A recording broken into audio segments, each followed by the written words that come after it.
तो आइए आज राग यमन का हम सरगम गीत का अभ्यास करते हैं। सबसे पहले आरोह, अवरोह, फिर पकड़ और फिर सरगम, अपना सरगम गीत। ठीक है, राग का नाम क्या है? यमन, राइट।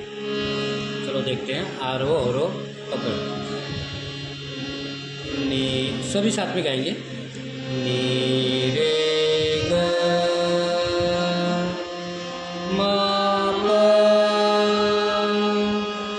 ध नि सा, इस तरह से।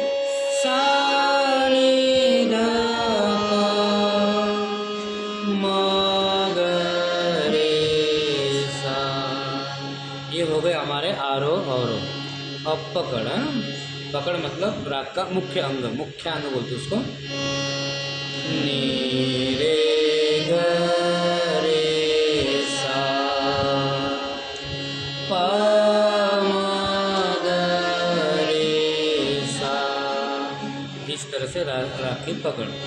अब हमें सरगम गीत गाना है। ताल है त्रिताल में है, 16 मात्रा का ताल है और 9वीं मात्रा से इसकी शुरुआत है। देखो किस तरह से।